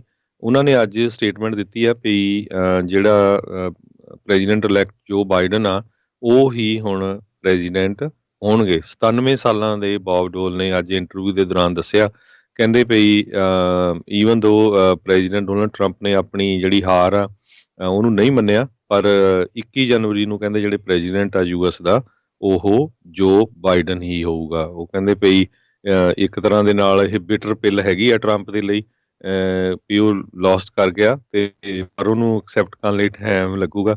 ਪਰ ਜਿਹੜੀ ਹੈਗੀ ਆ ਪ੍ਰੈਜ਼ੀਡੈਂਟ 21 ਜਨਵਰੀ ਨੂੰ ਉਹ ਜੋ ਬਾਈਡਨ ਹੀ ਹੋਣਗੇ। ਟਾਈਮ ਟੂਮ ਤਾਂ ਹੁਣ ਕਾਫੀ ਚਿਰ ਹੋ ਗਿਆ ਜਿਹੜਾ ਉਹ ਮੰਨ ਲੈਣਾ ਚਾਹੀਦਾ ਹੈ ਉਹਨਾਂ ਨੂੰ ਸਹਿਜੇ। ਅੱਜ ਜਿਹੜੇ ਮਾਈਕਲ ਫਲਿਨ ਜਿਨ੍ਹਾਂ ਨੂੰ ਰਾਸ਼ਟਰਪਤੀ ਟਰੰਪ ਨੇ ਕੁਝ ਸਮਾਂ ਪਹਿਲਾਂ ਹੀ ਜਿਹੜਾ ਆ ਪ੍ਰੈਜ਼ੀਡੈਂਸ਼ੀਅਲ ਪਾਰਡਨ ਜਿਹੜੀ ਉਹ ਦਿੱਤੀ ਸੀਗੀ, ਉਹ ਇੱਕ ਚੈਨਲ ਦੇ ਉੱਤੇ ਜਾ ਕੇ ਬੋਲ ਰਹੇ ਸੀਗੇ, ਕਹਿੰਦੇ ਵੀ ਜੇ ਚਾਹਣ ਤਾਂ ਜਿਹੜੇ ਆ ਰਾਸ਼ਟਰਪਤੀ ਆ ਉਹ ਮਾਰਸ਼ਲ ਲਾ ਜਿਹੜਾ ਲਾ ਕੇ ਸਾਰੀਆਂ ਵੋਟਿੰਗ ਮਸ਼ੀਨਸ ਆ ਉਹਨਾਂ ਨੂੰ ਜ਼ਬਤ ਜਿਹੜਾ ਉਹ ਕਰ ਸਕਦੇ ਨੇ ਅਤੇ ਫਿਰ ਇਲੈਕਸ਼ਨ ਦਾ ਨਤੀਜਾ ਜਿਹੜਾ ਆ ਉਸ ਹਿਸਾਬ ਦੇ ਨਾਲ ਜਿਹੜਾ ਉਹ ਕੀਤਾ ਜਾ ਸਕਦਾ ਆ। ਕਹਿੰਦਾ ਮੈਂ ਇਹ ਨਹੀਂ ਕਹਿ ਰਿਹਾ ਵੀ ਉਹ ਕਰਨ, ਪਰ ਕਹਿੰਦੇ ਆ ਵੀ ਕਈ ਵਾਰੀ 64 ਵਾਰੀ ਉਹਨਾਂ ਨੇ ਕਿਹਾ ਵੀ ਅਮਰੀਕਾ ਦੇ ਇਤਿਹਾਸ ਦੇ ਵਿੱਚ ਇਸ ਤਰੀਕੇ ਦੇ ਨਾਲ ਮਾਰਸ਼ਲ ਲਾ ਜਿਹੜਾ ਆ ਉਹ ਲਾਇਆ ਗਿਆ ਸੀਗਾ ਅਤੇ ਜੇ ਚਾਹੁੰਦੇ ਆ ਤਾਂ ਉਹ ਵੀ ਲਗਾਇਆ ਜਾ ਸਕਦਾ ਹੈ। ਸੋ ਹੁਣ ਇਹ ਨਹੀਂ ਪਤਾ ਸੁਝਾਅ ਦੇ ਰਹੇ ਸੀ ਉਸ ਦੇ ਜ਼ਰੀਏ ਜਾਂ ਫਿਰ ਐਕਚੁਅਲ ਦੇ ਵਿੱਚ ਕੋਈ ਇੱਦਾਂ ਦਾ ਇਹਨਾਂ ਦਾ ਪਲਾਨ ਹੈਗਾ ਆ। ਕੱਲ੍ਹ ਕੁਛ ਰਿਪੋਰਟਸ ਇਹ ਵੀ ਜਿਹੜੀਆਂ ਉਹ ਕੱਢੀਆਂ ਜਾ ਰਹੀਆਂ ਸੀ, ਕਹੀਆਂ ਜਾ ਰਹੀਆਂ ਸੀਗੀਆਂ ਵੀ ਰਾਸ਼ਟਰਪਤੀ ਟਰੰਪ ਜਿਹੜੇ ਆ ਵਾਈਟ ਹਾਊਸ ਦੇ ਵਿੱਚੋਂ ਬਾਹਰ ਆ ਉਹੀ ਜਿਹੜੇ ਨਹੀਂ ਜਾਣਗੇ, ਅੜ ਕੇ ਜਿਹੜੇ ਆ ਉੱਥੇ ਬੈਠੇ ਰਹਿਣਗੇ। ਸੋ ਸਮਾਂ ਤਾਂ ਹੁਣ ਤਕਰੀਬਨ 1 ਮਹੀਨੇ ਦਾ ਜਿਹੜਾ ਉਹ ਰਹਿ ਗਿਆ ਆ ਸਹੁੰ ਚੁੱਕ ਸਮਾਗਮ ਨੂੰ। ਸੋ ਉਸ ਚੀਜ਼ ਦੇ ਵਿੱਚ ਦੇਖਣਾ ਪਵੇਗਾ ਵੀ ਕੀ ਕੁਛ ਉਸ ਦੇ ਦੌਰਾਨ ਜਿਹੜਾ ਉਹ ਵਾਪਰਦਾ ਹੈਗਾ ਆ। ਜੀ, ਅਗਲੀ ਖਬਰ ਕੈਲੀਫੋਰਨੀਆ ਤੋਂ ਆ ਰਹੀ ਆ। ਆਪਾਂ ਪਿਛਲੇ ਹਫ਼ਤਿਆਂ 'ਚ ਦੱਸਦੇ ਰਹੇ ਹਾਂ ਵੀ ਕਿਸ ਤਰ੍ਹਾਂ ਵੱਡੀ ਜਿਹੜੀ ਅਮਾਊਂਟ ਦੇ ਵਿੱਚ EDD ਵੱਲੋਂ ਜਿਹੜਾ ਫਰਾਡ ਹੋਇਆ, ਲੋਕਾਂ ਵੱਲੋਂ EDD ਗਲਤ ਯੂਜ਼ ਕਰਕੇ। ਕੱਲ੍ਹ ਇੱਕ EDD ਜਿਹੜੀ employment development department unemployment office California ਦਾ, ਉਹਦੀ ਇੰਪਲਾਈ ਰਹਿ ਚੁੱਕੀ ਆ ਬੀਬੀ, ਉਸ ਨੂੰ ਅਰੈਸਟ ਕੀਤਾ ਗਿਆ ਐਂਡਰੀਆ M ਜਰਵਿਸ। ਉਸ ਨੇ 100 ਤੋਂ ਵੱਧ ਜਿਹੜੇ ਆ ਝੂਠੇ ਕਲੇਮ ਜਿਹੜੇ ਫਾਈਲ ਕੀਤੇ। ਈਵਨ ਉਹ ਫੜ ਕਿੱਥੋਂ ਹੋਈ, ਇੱਕ ਸਿਟਿੰਗ ਸੈਨੇਟਰ ਜਿਹੜੇ ਆ US ਦੀ ਡਾਇਨ ਫਾਈਨਸਟਾਈਨ, ਉਹਦੇ ਨਾਂ ਦੇ ਉੱਤੇ ਵੀ ਉਹਨੇ ਕਲੇਮ ਜਿਹੜਾ ਫਾਈਲ ਕਰ ਲਿਆ $22,000 ਤੱਕ ਦਾ। ਸੋ ਉਹ ਜਦੋਂ ਪੈਸੇ ਕਢਾਉਂਦੀ ਸੀ, ਜਿਹੜਾ ਕਾਰਡ ਦਿੱਤਾ ਜਾਂਦਾ ਅਨਪਲਾਇਮੈਂਟ ਦਾ ਬੈਂਕ ਆਫ ਅਮਰੀਕਾ ਦੇ ATM ਤੋਂ, ਉੱਥੋਂ ਉਹਦੀ ਜਿਹੜੀ ਫਿਰ ਫੋਟੋ ਦੇਖ ਕੇ ਬਾਅਦ ਦੇ ਵਿੱਚ ਪਤਾ ਲੱਗਾ ਵੀ ਡਾਇਨ ਫਾਈਨਸਟਾਈਨ ਦੇ ਨਾਮ ਦੇ ਉੱਤੇ ਵੀ ਉਹ ਜਿਹੜਾ ਆ ਪੈਸੇ ਕਢਾ ਕੇ ਲੈ ਗਈ। ਇਸੇ ਤਰ੍ਹਾਂ ਚੋਚਲਾ ਦੇ ਵਿੱਚ ਉੱਥੇ ਜਿਹੜੀ ਕਰੈਕਸ਼ਨਲ ਫੈਸਿਲਿਟੀ ਆ, ਉੱਥੇ ਇੱਕ ਕੈਦੀ ਦੇ ਨਾਮ ਦੇ ਉੱਤੇ ਵੀ ਉਹ ਕੈਦੀ ਵੀ ਪੈਸੇ ਕਹਿੰਦੇ ਕਢਾਉਂਦੇ ਫੜੇ ਗਏ ਹੈਗੇ ਆ। ਸੋ $2.1 ਮਿਲੀਅਨ ਦਾ ਜਿਹੜਾ ਆ ਫਰਾਡ ਹੋਇਆ, ਬਹੁਤ ਵੱਡਾ ਜਿਹੜਾ ਫਰਾਡ ਹੋਇਆ ਕੈਲੀਫੋਰਨੀਆ ਦੇ ਵਿੱਚ। ਹੁਣ ਇਹ ਗਵਰਨਰ ਦੀ ਕਾਫੀ ਵੱਡੀ ਜਿਹੜੀ ਸਰਦਰਦੀ ਬਣਿਆ ਹੋਇਆ। ਬਿਲਕੁਲ, ਇਹ ਤਾਂ ਕਾਹਦਾ ਰੌਲਾ ਪੈ ਰਿਹਾ ਵੀ ਇਸ ਡਿਪਾਰਟਮੈਂਟ ਦਾ ਆਡਿਟ ਜਿਹੜਾ ਕਰੋ, ਪਤਾ ਲੱਗੇ ਕਿੱਥੇ ਜਿਹੜੀਆਂ ਆ ਉਹ ਕਮੀਆਂ ਨੇ। ਅਤੇ ਦੇਖੋ ਜਿਹੜੇ ਇੰਪਲੋਈ ਲੋਕਾਂ ਦੀ ਮਦਦ ਵਾਸਤੇ ਜਿਹੜੇ ਉਹਨਾਂ ਨੇ ਰੱਖੇ ਆ, ਉਹ ਖੁਦ ਹੀ ਜਿਹੜੇ ਆ ਇਸ ਵਗਦੀ ਗੰਗਾ 'ਚ ਹੱਥ ਧੋਣ ਨੂੰ ਬੈਠੇ ਸੀਗੇ। ਇਕੱਲੇ ਹੱਥ ਕੀ ਹੈ, ਤੇ ਪੂਰੇ ਚੁੱਭੀਆਂ ਮਾਰ ਕੇ ਨਿਕਲਦੇ ਰਹੇ ਆ ਬਾਹਰ। ਵੀ ਹੱਦ ਹੀ ਜਿਹੜੀ ਆ ਇਹਨਾਂ ਨੇ ਕੀਤੀ ਹੋਈ ਆ, ਵੀ ਕਮਾਲ ਹੀ ਕਰਤੀ। ਡਾਇਨਸਟਾਈਨ ਬਣ ਕੇ ਤੁਰੀ ਪਈ ਆ, ਕੈਦੀ ਬਣ ਕੇ ਤੁਰੇ ਨੇ, ਹੱਦ ਹੀ ਹੋਈ ਪਈ ਆ। ਸੋ ਇਸੇ ਲਈ ਲੋਕ ਕਈ ਵਾਰੀ ਜਿਨ੍ਹਾਂ ਨੂੰ ਜ਼ਰੂਰਤ ਹੁੰਦੀ ਉਹਨਾਂ ਨੂੰ ਵਿਚਾਰਿਆਂ ਨੂੰ ਮਿਲਦਾ ਨਹੀਂ, ਅਤੇ ਫਿਰ ਅਜਿਹੇ ਲੋਕਾਂ ਦੇ ਕਰਕੇ ਬਾਕੀ ਜਿਹੜੇ ਆ ਨਾਲ ਦੇ ਨਾਲ ਉਹ ਵੀ ਜਿਹੜੇ ਬਦਨਾਮ ਜਿਹੜੇ ਉਹ ਕਰ ਦਿੱਤੇ ਜਾਂਦੇ ਆ ਵੀ ਦੇਖੋ ਜੀ, ਨਹੀਂ ਜੀ ਇਹ ਇੱਦਾਂ ਆ, ਇੰਨਾ ਜ਼ਿਆਦਾ ਜਿਹੜਾ ਘਪਲਾ ਆ ਉਹ ਹੋ ਰਿਹਾ। ਇਹ ਤਾਂ ਬਹੁਤ ਵੱਡਾ ਜਿਹੜਾ ਇਸ ਦੇ ਵਿੱਚੋਂ ਨਿਕਲਣਾ ਹੈ ਹਰਜੋਤ ਸਿੰਘ ਜੀ। ਇਹ ਤਾਂ ਬਹੁਤ ਲੋਕ ਜਿਹੜੇ ਇਸ ਦੇ ਵਿੱਚ ਰਗੜ ਹੋਣੇ ਆ, ਕਿਉਂਕਿ ਜਿੰਨੇ ਵੱਡੇ ਪੱਧਰ ਦੇ ਉੱਤੇ ਇਹ ਸਾਹਮਣੇ ਆ ਰਿਹਾ ਆ, ਇਹਨਾਂ ਨੂੰ ਜਾਂਚ ਕਰਨੀ ਹੋਈ ਪੈਣੀ ਆ। ਕੱਲਾ $1 ਜਿਹੜਾ ਉਹ ਸਪੈਂਡ ਹੋਇਆ ਹੈ, ਜਿਹੜਾ ਚਾਹੇ ਅੱਜ ਨਹੀਂ ਅਤੇ ਚਾਹੇ ਇਹਨੂੰ 5 ਸਾਲ ਲੱਗਣ, ਪਰ ਇਹ ਬਹੁਤ ਲੋਕ ਜਿਹੜੇ ਇਸ ਚੀਜ਼ ਦੇ ਵਿੱਚ ਰਗੜ ਹੋਣੇ ਨੇ। ਆਪਣੇ ਲੋਕਾਂ ਨੇ ਵੀ ਕਈਆਂ ਨੇ ਨਾ ਇਹ ਕੰਮ ਜਿਹੜਾ ਉਹ ਕਰ ਲਿਆ ਹੈਗਾ ਆ। ਇਹਨਾਂ ਨੂੰ ਜੀ ਹੌਲੀ ਹੌਲੀ ਸਹਿਜੇ ਸਹਿਜੇ ਜਿਹੜਾ ਚੀਜ਼ ਦਾ ਪਤਾ ਲੱਗਣਾ ਆ ਵੀ ਇਹ ਕੰਮ ਗਲਤ ਚੀਜ਼ ਨੂੰ ਹੱਥ ਪਾ ਬੈਠੇ ਨੇ ਇਹ ਨੇ ਚੀਜ਼। ਕੈਚ ਹੋਣਾ ਹੀ ਹੋਣਾ ਰਾਜਕਰਮਜੀਤ ਸਿੰਘ ਜੀ। ਬਹੁਤ ਸਾਰੇ ਆਪਾਂ ਨੂੰ ਪਤਾ ਵੀ ਟ੍ਰੇਸੀ ਦੇ ਵਿੱਚ ਸੈਕਰਾਮੈਂਟੋ ਏਰੀਏ ਦੇ ਵਿੱਚ ਬਹੁਤ ਸਾਰੇ ਆਪਣੇ ਇੱਕ ਦੋ ਬੀਬੀਆਂ ਬੰਦੇ ਵੀ ਹੈਲਪ ਕਰਕੇ ਪੈਸੇ ਲੈਂਦੇ ਰਹੇ, ਕੋਈ $1000 $2000 ਬਜ਼ੁਰਗਾਂ ਤੋਂ ਅਨਪਲਾਇਮੈਂਟ ਭਰਾਉਂਦੇ ਰਹੇ, 16 ਹਜ਼ਾਰ ਡਾਲਰ ਮਿਲਣੀ ਆ, ਜਦੋਂ ਕਿ ਉਹਨੇ ਕਦੇ ਕੰਮ ਨਹੀਂ ਕੀਤਾ, ਕਦੇ ਉਹ ਹੋਏ ਨਹੀਂ। ਉਹ ਹੁਣ ਗੱਲ ਕੀ ਹੋਣੀ ਆ ਵੀ ਜਿਹਨੂੰ ਵੀ ਅਨਪਲਾਇਮੈਂਟ ਮਿਲੀ ਹੈ ਟੈਕਸੇਬਲ ਆ। ਇਹ ਸਰੋਤਿਆਂ ਨੂੰ ਦੱਸਦੀ ਜਾਈਏ, ਇਹ ਫ੍ਰੀ ਨਹੀਂ ਹੈਗੀ। ਜਦੋਂ ਹੁਣ ਤੁਸੀਂ ਨੈਕਸਟ ਈਅਰ ਟੈਕਸ ਫਾਈਲ ਕਰਨਾ ਹੈ ਨਾ, ਉਹ ਤੁਹਾਨੂੰ ਇਹ ਟੈਕਸ 'ਚ ਸ਼ੋਅ ਕਰਨੀ ਪੈਣੀ ਹੈ ਇਨਕਮ, ਵੀ ਸਾਡੀ ਇਹ ਇਨਕਮ ਸੀ ਅਨਪਲਾਇਮੈਂਟ ਦੀ। ਤੇ ਜੇ ਤੁਸੀਂ ਨਹੀਂ ਫਾਈਲ ਕਰੋਗੇ, ਉਹ IRSL ਨੂੰ ਚਿੱਠੀ ਆਊਗੀ, ਤੇ ਜਦੋਂ ਤੁਸੀਂ ਫਾਈਲ ਕਰੋਗੇ ਉਹ ਦੇਖੋਗੇ ਪਿਛਲੇ 8-10 ਸਾਲਾਂ 'ਚ ਤਾਂ ਇਹਨੇ ਕਦੇ ਕੋਈ ਟੈਕਸ ਭਰਿਆ ਨਹੀਂ, ਕੰਮ ਨਹੀਂ ਕੀਤਾ, ਤੇ ਹੁਣ ਅਨਪਲਾਇਮੈਂਟ ਕਿੱਦਾਂ ਲੈ ਗਏ। ਸੋ ਇਹ ਕੈਚ ਹੋਣਾ ਹੀ ਹੋਣਾ ਹੈਗਾ ਆ। ਸੋ ਇਹ ਆਪਾਂ ਬਹੁਤ ਵਾਰ ਵਾਰਨਿੰਗ ਦਿੰਦੇ ਰਹੇ ਹੈਗੇ ਆ, ਸਾਨੂੰ ਕਾਲਾਂ ਵੀ ਬਹੁਤ ਆਉਂਦੀਆਂ ਰਹੀਆਂ ਵੀ ਏਦਾਂ ਮਿਲਦਾ ਏਦਾਂ ਮਿਲਦੇ ਆ। ਸੋ ਆਪਾਂ ਹਮੇਸ਼ਾ ਹੀ ਕਹਿੰਦੇ ਰਹੇ ਨੇ ਭਾਈ ਵੀ ਜਿਹੜਾ ਬੰਦਾ ਇਹਦੇ ਵਿੱਚ ਇਹ ਹੋਣਾ ਹਰਜੋਤ ਸਿੰਘ ਜੀ, ਜਿਹੜਾ ਉਹਦਾ ਭਰਾ ਗਿਆ ਉਹਦਾ ਤਾਂ ਪਤਾ ਨਹੀਂ ਉਹਨੇ ਫਸਣਾ ਕਿ ਨਹੀਂ ਫਸਣਾ, ਜਿਹਦੇ ਨਾਂ ਤੇ ਭਰਿਆ ਉਹ ਵਿਚਾਰੇ ਨੇ ਰਗੜ ਹੋ ਜਾਣਾ। ਇਹ ਇਦਾਂ ਵੀ ਜਿਹੜਾ ਇਨ ਦੀ ਐਂਡ ਇਦਾਂ ਹੀ ਹੁੰਦਾ ਵੀ ਜਿਹੜਾ ਦਸਤਾਵੇਜ਼ ਰਹਿ ਜਾਂਦਾ ਆ ਉਹੀ ਸਬੂਤ ਜਿਹੜਾ ਬਾਅਦ ਦੇ ਵਿੱਚ ਬਣਦਾ ਆ। ਚਲੋ ਅਗਲੀ ਜਿਹੜੀ ਆਪਾਂ ਹਰਜੋਤ ਸਿੰਘ ਦੀ ਗੱਲ ਕਰਦੇ ਜਾਈਏ, ਜੋ ਬਾਈਡਨ ਨੇ ਨਿਰਾਸ਼ਾ ਜ਼ਾਹਰ ਕੀਤੀ ਹੈ। ਕਹਿੰਦੇ ਲਿੰਡਸੀ ਗ੍ਰਾਹਮ ਜਿਹੜੇ ਇੱਕ ਟਾਈਮ ਦੇ ਉੱਤੇ ਉਹਨਾਂ ਦੇ ਕਹਿੰਦੇ ਮਿੱਤਰ ਸੀਗੇ, ਵੀ ਉਹਨਾਂ ਨੇ ਇਹਨਾਂ ਦੀ ਜਿਹੜੀ ਜਿੱਤ ਨੂੰ ਅਜੇ ਤੱਕ ਰੈਕੋਗਨਾਈਜ਼ ਨਹੀਂ ਕੀਤਾ, ਸਵੀਕਾਰਿਆ ਨਹੀਂ ਆ। ਅਤੇ ਕਹਿੰਦੇ ਇੱਕ ਪਰਸਨਲ ਕਹਿੰਦੇ ਉਹਨਾਂ ਨੇ ਡਿਸਅਪੁਆਇੰਟਮੈਂਟ ਜਿਹੜੀ ਉਹ ਜ਼ਾਹਰ ਇਸ ਦੇ ਉੱਤੇ ਕੀਤੀ ਹੈਗੀ ਆ। ਲਿੰਡਸੀ ਗ੍ਰਾਹਮ ਇੱਕ ਟਾਈਮ ਦੇ ਉੱਤੇ ਜਿਹੜੇ ਟਰੰਪ ਹੁਣਾਂ ਦੇ ਪਹਿਲੋਂ ਖਿਲਾਫ ਵੱਲੋਂ ਬੋਲਦੇ ਸੀਗੇ, ਪਰ ਜਦੋਂ ਦੇ ਉਹ ਰਾਸ਼ਟਰਪਤੀ ਬਣੇ ਆ ਉਹ ਸਭ ਤੋਂ ਵੱਡੇ ਜਿਹੜੇ ਉਹਨਾਂ ਦੇ ਸਮਰਥਕਾਂ ਦੇ ਵਿੱਚੋਂ ਇੱਕ ਉੱਭਰ ਕੇ ਜਿਹੜੇ ਉਹ ਸਾਹਮਣੇ ਆਏ ਆ। ਇੱਥੋਂ ਤੱਕ ਕਿ ਵੀ ਉਹਨਾਂ ਨੇ ਜਿਹੜੇ ਜਾਰਜੀਆ ਦੇ ਸੈਕਟਰੀ ਆਫ ਸਟੇਟ ਸੀਗੇ ਜਾਂ ਉੱਥੋਂ ਦੇ ਜਿਹੜੇ ਅਧਿਕਾਰੀ ਆ ਉਹਨਾਂ ਨੂੰ ਵੀ ਜਿਹੜੇ ਇਲੈਕਸ਼ਨ ਦੇ ਨਤੀਜੇ ਇੱਕ ਹਿਸਾਬ ਦੇ ਨਾਲ ਉਲਟ ਕਰਨ ਦੇ ਲਈ ਜਾਂ ਮੇਲ ਇਨ ਬੈਲਟਸ ਉਹਨਾਂ ਨੂੰ ਡਿਸਕਾਰਡ ਕਰਨ ਤੱਕ ਲਈ ਵੀ ਜਿਹੜਾ ਉਹ ਆਖ ਦਿੱਤਾ ਸੀਗਾ। ਸੋ CBS ਦੇ ਨਾਲ ਗੱਲਬਾਤ ਕਰਦੇ ਹੋਏ ਜੋ ਬਾਈਡਨ ਨੇ ਆਪਣੀ ਜਿਹੜੀ ਨਿਰਾਸ਼ਾ ਆ ਲਿੰਡਸੀ ਗ੍ਰਾਹਮ ਦੇ ਲਈ ਜ਼ਾਹਰ ਕੀਤੀ। ਅਗਲੀ ਖਬਰ ਨਾਈਜੀਰੀਆ ਤੋਂ ਆ ਰਹੀ ਹੈ, ਜਿੱਥੇ ਕਿ ਪਿਛਲੇ ਦਿਨਾਂ ਦੇ ਵਿੱਚ ਖਬਰ ਆਈ ਸੀ ਵੀ ਬੋਕੋ ਹਰਾਮ ਨਾਮ ਦੀ ਇੱਕ ਜਿਹੜੀ ਆਰਗੇਨਾਈਜੇਸ਼ਨ ਆ, ਉਹਨਾਂ ਨੇ 344 ਦੇ ਕਰੀਬ ਜਿਹੜੇ ਬੱਚੇ ਆ ਸਕੂਲੋਂ ਕਿਡਨੈਪ ਕਰ ਲਏ ਸੀ। ਉਹ ਤੋਂ ਬਾਅਦ ਇੰਟਰਨੈਸ਼ਨਲ ਲੈਵਲ ਤੇ ਬਹੁਤ ਹਾਹਾਕਾਰ ਮੱਚੀ, ਤੇ ਅੱਜ ਉਹ ਸਾਰੇ ਬੱਚੇ ਜਿਹੜੇ ਆ 344 ਦੇ ਵਿੱਚੋਂ 300 ਤੋਂ ਵੱਧ ਬੱਚੇ ਜਿਹੜੇ ਵਾਪਸ ਆਪਣੇ ਪੇਰੈਂਟਸ ਦੇ ਕੋਲ ਪਹੁੰਚ ਗਏ ਹੈਗੇ ਆ। ਇੱਕ ਇਹ ਗਵਰਨਮੈਂਟ ਸਾਇੰਸ ਸੈਕੰਡਰੀ ਸਕੂਲ ਕਨਕਾਰਾ ਜਿਹੜਾ ਹੈਗਾ ਆ ਉੱਥੋਂ ਕਿਡਨੈਪ ਕੀਤੇ ਸੀ। ਤੇ ਹੁਣ ਜਿਹੜੇ ਬੋਕੋ ਹਰਾਮ ਆ ਇਹ ਵੀ ਇੱਕ ਤਰ੍ਹਾਂ ਦੇ ਨਾਲ ਜਿਹੜੀ ਉੱਥੇ ਬੈਂਡ ਆਰਗੇਨਾਈਜੇਸ਼ਨ ਆ ਉਹਨਾਂ ਵੱਲੋਂ ਕਿਹਾ ਜਾ ਰਿਹਾ ਵੀ ਅਸੀਂ ਨਹੀਂ ਇਹਨਾਂ ਨੂੰ ਕਿਡਨੈਪ ਕੀਤਾ ਸੀ, ਪਰ ਇੱਕ ਜਿਹੜੇ ਟੈਰਰਿਸਟ ਕੋਈ ਹੋਰ ਗਰੁੱਪ ਆ ਉਹਨਾਂ ਨੇ, ਇਸਲਾਮਿਸਟ ਟੈਰਰਿਸਟ ਗਰੁੱਪ ਆ, ਉਹਨਾਂ ਨੇ ਇਹਨਾਂ ਨੂੰ ਕਿਡਨੈਪ ਕੀਤਾ ਸੀ। ਸਰੋਤਿਆਂ ਨੂੰ ਯਾਦ ਹੋਊਗਾ ਕੁਝ ਸਾਲ ਪਹਿਲਾਂ ਉੱਥੋਂ ਬੱਚੀਆਂ ਨੂੰ ਵੀ ਜਿਹੜਾ ਕਾਫੀ ਵੱਡੀ ਗਿਣਤੀ ਦੇ ਵਿੱਚ ਸਕੂਲ ਤੋਂ ਕਿਡਨੈਪ ਕੀਤਾ ਗਿਆ ਸੀ। ਜੀ, ਰਿਪਰੈਜ਼ੈਂਟੇਟਿਵ ਇਲੈਕਟ ਮਾਰਜਰੀ ਟੇਲਰ ਗ੍ਰੀਨ ਉਹਨਾਂ ਨੇ ਵੀ ਅੱਜ ਕਿਹਾ ਆ ਵੀ ਉਹ ਅਧਿਕਾਰਤ ਤੌਰ ਦੇ ਉੱਤੇ ਇਲੈਕਟਰਲ ਕਾਲਜ ਦੇ ਨਤੀਜਿਆਂ ਨੂੰ ਆਬਜੈਕਟ ਕਰਨਗੇ ਜਦੋਂ ਕਾਂਗਰਸ ਦੇ ਵਿੱਚ ਵੋਟ ਹੋਊਗੀ। ਹੁਣੇ ਚੁਣੀ ਗਈ GOP ਦੀ ਕਾਂਗਰਸ ਵੂਮਨ ਜਾਰਜੀਆ ਤੋਂ ਉਸਨੇ ਇਸ ਦੇ ਬਾਰੇ ਜਿਹੜੀ ਆ ਉਹ ਜਾਣਕਾਰੀ ਦਿੱਤੀ ਆ। ਕੱਲ੍ਹ ਵੀ ਜਿਹੜੇ ਇੱਕ ਹੋਰ ਸੈਨੇਟਰ ਜਿਹੜੇ ਸੀਗੇ ਨਵੇਂ ਜਿਹੜੇ ਚੁਣੇ ਗਏ ਉਹਨਾਂ ਨੇ ਵੀ ਇਸ ਚੀਜ਼ ਦਾ ਖੁਲਾਸਾ ਕੀਤਾ ਸੀਗਾ ਵੀ ਉਹ ਵੀ ਕਰਨਗੇ। ਸੋ 6 ਜਨਵਰੀ ਨੂੰ ਜਦੋਂ ਕਹਿੰਦੇ ਆ ਵੀ ਇਹ ਇਲੈਕਟਰਲ ਕਾਲਜ ਦੀਆਂ ਵੋਟਾਂ ਉੱਥੇ ਸਦਨ ਦੇ ਵਿੱਚ ਗਿਣੀਆਂ ਜਾਣਗੀਆਂ, ਉਸ ਟਾਈਮ ਦੇ ਉੱਤੇ ਕਹਿੰਦੇ ਆ ਇਹ ਓਬਜੈਕਸ਼ਨ ਪੇਸ਼ ਕਰਨਗੇ। ਉੱਧਰ ਪੈਂਟਾਗਨ ਦੇ ਦੁਆਰਾ ਜੋ ਬਾਈਡਨ ਦੀ ਟ੍ਰਾਂਜੀਸ਼ਨ ਟੀਮ ਦੇ ਨਾਲ ਜਿਹੜੀਆਂ ਮੀਟਿੰਗਸ ਆ ਅੱਜ ਜਿਹੜੀਆਂ ਆ ਉਹ ਕੁਛ ਜਿਹੜੀਆਂ ਹੋਣੀਆਂ ਸੀਗੀਆਂ ਉਹਨਾਂ ਨੂੰ ਪੋਸਟਪੋਨ ਕਰ ਦਿੱਤਾ ਆ। ਕਹਿੰਦੇ ਵੀ ਅਚਨਚੇਤ ਲਿਆ ਗਿਆ ਜਿਹੜਾ ਇਹ ਸਟੈਪ ਸੀਗਾ। ਆਲਰੇਡੀ ਕਹਿੰਦੇ ਵੀ ਪ੍ਰੈਜ਼ੀਡੈਂਸ਼ੀਅਲ ਟ੍ਰਾਂਜੀਸ਼ਨ ਕਾਫੀ ਦੇਰੀ ਦੇ ਨਾਲ ਜਿਹੜੀ ਉਹ ਸ਼ੁਰੂ ਹੋਈ ਹੈਗੀ ਆ, ਅਤੇ ਹੁਣ ਕਹਿੰਦੇ ਵੀ ਇਸ ਤਰੀਕੇ ਨਾਲ ਪੋਸਟਪੋਨ ਕਰਨ ਨੂੰ ਜਿਹੜਾ ਦੇਖਿਆ ਲੋਕਾਂ ਨੂੰ ਜਿਹੜਾ ਕੁਛ ਕੁ ਨੂੰ ਇਹ ਹਜਮ ਆ ਉਹ ਨਹੀਂ ਹੋ ਰਿਹਾ ਹੈਗਾ। Acting defence secretary Christopher Miller ਜਿਹੜੇ ਨੇ ਉਹਨਾਂ ਨੇ ਇਸ ਡਿਸੀਜਨ ਦੇ ਬਾਰੇ ਕਹਿੰਦੇ ਆ ਜਾਣਕਾਰੀ ਦਿੱਤੀ ਹੈਗੀ ਆ। ਉਹਨਾਂ ਨੇ ਕਿਹਾ ਵੀ ਜਿੰਨੀਆਂ ਮੀਟਿੰਗਸ ਰਾਈਟ ਨਾਓ ਕੀਤੀਆਂ ਜਾ ਰਹੀਆਂ ਇੰਨੀਆਂ ਸਾਰੀਆਂ ਮੀਟਿੰਗਸ ਕਰਨੀਆਂ ਉਹ ਸੰਭਵ ਨਹੀਂ ਹੈਗੀਆਂ। ਸੋ ਇਸ ਚੀਜ਼ ਨੂੰ ਲੈ ਕੇ ਹੀ ਜਿਹੜੀਆਂ ਮੀਟਿੰਗਸ ਆ ਇਹਨਾਂ ਨੂੰ ਟ੍ਰਾਂਜੀਸ਼ਨ ਟੀਮ ਦੇ ਨਾਲ ਬਾਈਡਨ ਦੀ ਉਹਨਾਂ ਨੂੰ ਪੋਸਟਪੋਨ ਕੀਤਾ ਗਿਆ ਹੈਗਾ ਆ। ਜੀ, ਸੋ ਬਿਲਕੁਲ ਖਬਰਾਂ ਵੀ ਸਾਡਾ ਸਮਾਂ ਵੀ ਸਮਾਪਤੀ ਵੱਲ ਆ ਜਾਂਦੇ ਜਿਹੜੇ ਪ੍ਰੋਟੈਸਟ ਹੋਣੇ ਹੈਗੇ ਆ ਕਿਸਾਨਾਂ ਦੇ ਹੱਕ ਦੇ ਸੰਬੰਧ ਦੇ ਵਿੱਚ ਸੈਕਰਾਮੈਂਟੋ ਦੇ ਵਿੱਚ ਸ਼ਨਿਚਰਵਾਰ ਨੂੰ ਜਿਹੜਾ ਪ੍ਰੋਟੈਸਟ ਹੋ ਰਿਹਾ ਉਹਦੀ ਥੋੜੀ ਜਿਹੀ ਡਿਟੇਲ ਇੱਕ ਵਾਰੀ ਫੇਰ ਰਾਜਕਨਵੀਰ ਸਿੰਘ ਜੀ ਦੱਸ ਜੀ।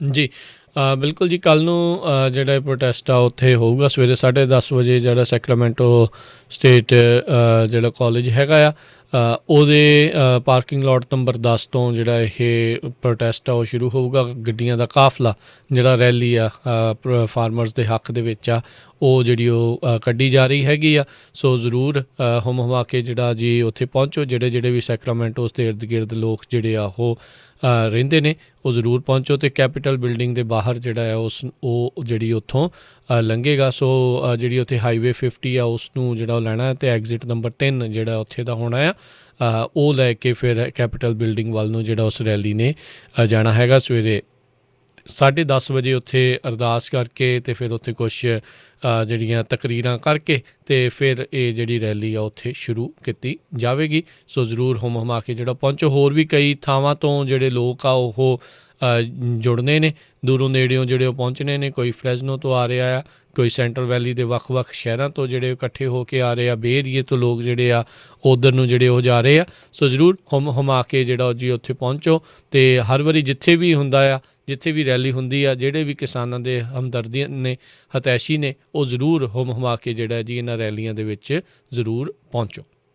ਜੀ ਇਸੇ ਤਰ੍ਹਾਂ ਲਾਸ ਐਂਜਲਸ ਤੋਂ ਖਬਰ ਆ ਰਹੀ ਵੀ ਉੱਥੇ ਪ੍ਰੋ ਮੋਦੀ ਭਗਤ ਜਿਹੜੇ ਇੱਕ ਰੈਲੀ ਕਰ ਰਹੇ ਆ।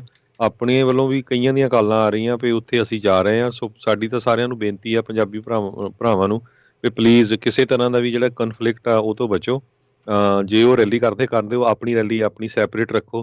ਕਿਸੇ ਤਰ੍ਹਾਂ ਦਾ ਇਹ ਨਾ ਹੋਵੇ ਕਿ ਜਿਹੜੀ ਨੈਗੇਟਿਵ ਖਬਰ ਆ ਉਹ ਜਾਵੇ, ਕਿਉਂਕਿ ਆਪਾਂ ਨੂੰ ਪਤਾ ਹੀ ਆ ਵੀ ਖਬਰ ਉਹੀ ਛਪਦੀ ਆ ਫਿਰ ਜਦੋਂ ਨੈਗੇਟਿਵ ਹੁੰਦੀ ਆ ਤੇ ਉਹਦਾ ਅਸਰ ਜਿਹੜਾ ਉੱਥੇ ਇੰਨੀ ਠੰਡ ਦੇ ਵਿੱਚ ਜਿਹੜੇ ਆਪਣੇ ਭੈਣ ਭਰਾ ਬੈਠੇ ਹੈਗੇ ਆ ਉਹਨਾਂ ਦੇ ਉੱਤੇ ਜਿਹੜਾ ਆ ਜਿਹੜੇ ਇੰਡੀਆ 'ਚ ਬੈਠੇ ਆ ਕੋਈ ਉਹਨਾਂ ਦੇ ਬੈਡ ਅਸਰ ਨਾ ਪਵੇ। ਨੇ ਇਨਫੈਕਟ ਇਹਨਾਂ ਨੇ ਜਿਹੜੀ ਆਈ ਥਿੰਕ ਉਸ ਇਲਾਕੇ ਦੇ ਵਿੱਚ ਇੱਕ ਰੈਲੀ ਖੁਦ ਜਿਹੜੀ ਉਹ ਰੱਖੀ ਹੈਗੀ ਫਾਰਮਰਸ ਦੇ ਹੱਕ ਦੇ ਲਈ, ਕਾਰ ਅਤੇ ਟਰੱਕ ਰੈਲੀ ਨੌਰਵਾਕ ਦੇ ਵਿੱਚ। ਸੋ ਉੱਥੇ ਸੈਰੀਟੋਸ ਕਾਲਜ ਲੋਟ ਨੰਬਰ 1 ਤੋਂ ਕਹਿੰਦੇ ਆ ਵੀ ਉੱਥੇ ਸਵੇਰੇ 10 ਵਜੇ ਰੱਖੀ ਆ। ਇਹ 20 ਤਰੀਕ ਨੂੰ ਯਾਨੀ ਕਿ ਪਰਸੋਂ ਨੂੰ ਐਤਵਾਰ ਨੂੰ ਜਿਹੜੀ ਉਹਨਾਂ ਨੇ ਉੱਥੇ ਇਹ ਰੱਖੀ ਹੈਗੀ ਆ। ਸੋ ਉੱਥੇ ਸਵੇਰੇ 10 ਵਜੇ ਕਹਿੰਦੇ ਆ ਵੀ ਉੱਥੇ ਜਾਊਗੀ ਅਤੇ 605 ਫਰੀਵੇ ਦੇ ਉੱਤੇ ਉੱਧਰਲੇ ਪਾਸੇ ਨੂੰ ਜਿਹੜੀ ਆ ਉਸ ਦੇ ਇਰਦ ਗਿਰਦ ਜਿਹੜੀ ਉਹ ਰਹਿਣੀ ਹੈਗੀ ਆ। ਸੋ 10 ਵਜੇ ਜਿਹੜਾ ਸੈਰੀਟਸ ਕਾਲਜ ਲੋਟ ਨੰਬਰ 1 ਆ ਉੱਥੇ ਜੇ ਕੋਈ ਇਸ ਕਾਰ ਟਰੱਕ ਰੈਲੀ 'ਚ ਸ਼ਾਮਲ ਹੋਣਾ ਚਾਹੁੰਦਾ ਆ ਜਿਹੜੇ ਨੌਰਵਾਕ ਦੇ ਵਿੱਚ, ਸੋ ਉੱਥੇ ਜਿਹੜੇ ਜ਼ਰੂਰ ਲੋਕ ਪਹੁੰਚ ਸਕਦੇ ਨੇ। ਸੋ ਤੁਸੀਂ ਜਿਹੜੇ ਜੀ ਹੁਣ ਇਹ ਆ ਵੀ ਹੂ ਇਜ਼ ਮੋਰ ਲਾਊਡ, ਇਹ ਚੀਜ਼ ਜਿਹੜੀ ਇਸ ਟਾਈਮ ਜਿਹੜੀ ਸਥਿਤੀ ਉਹ ਬਣੀ ਪਈ ਆ। ਸੋ ਇਹ ਤਾਂ ਉਹ ਆਪਾਂ ਨੂੰ ਪਤਾ ਹੀ ਹੈ ਵੀ ਉਹ ਦੂਜੇ ਜਾਣੇ ਕਿ ਇਸ ਗੱਲੋਂ ਜਿਹੜੇ ਉਹ ਲੱਗੇ ਹੋਏ ਨੇ ਜਾਣ ਬੁੱਝ ਕੇ ਇਸ ਨੂੰ ਤਾਰਪੀਡੋ ਕਰਨ ਦੀ ਉਹਨਾਂ ਦੀ ਜਿਹੜੀ ਉਹ ਕੋਸ਼ਿਸ਼ ਹੈਗੀ ਆ। ਪਰ ਚਲੋ ਕੋਈ ਨਹੀਂ, ਤੁਸੀਂ ਆਪਣਾ ਇਹਨਾਂ ਦੀ ਰੈਲੀ ਦੇ ਖਿਲਾਫ ਆਪਣਾ ਪ੍ਰੋਟੈਸਟ ਵੀ ਜ਼ਾਹਰ ਕਰਨਾ ਹੈ ਕਰੋ, ਪਰ ਇਹ ਵੀ ਕੋਈ ਤਕਰਾਰ ਜਿਹੜੀ ਆ ਉਹ ਨਾ ਹੋਵੇ। ਇਹ ਚੀਜ਼ ਦਾ ਜਿਹੜਾ ਆਪਾਂ ਜ਼ਰੂਰ ਧਿਆਨ ਰੱਖਣਾ ਹੈਗਾ। ਜੀ ਸੋ ਇੱਥੇ ਹੀ ਹੁਣ ਸਰੋਤਿਆਂ ਤੋਂ ਇਜਾਜ਼ਤ ਲੈਂਦੇ ਹਾਂ। ਹਰਜੋਤ ਸਿੰਘ ਖਾਲਸਾ ਵੱਲੋਂ ਮੇਰੇ ਰਾਜਕਨਵੀਰ ਸਿੰਘ ਵੱਲੋਂ ਤੁਹਾਨੂੰ ਸਾਰਿਆਂ ਨੂੰ ਪਿਆਰ ਭਰੀ ਸਤਿ ਸ੍ਰੀ ਅਕਾਲ। ਸੁਣਦੇ ਰਹੋ ਜੀ ਪੰਜਾਬੀ ਰੇਡੀਓ USA।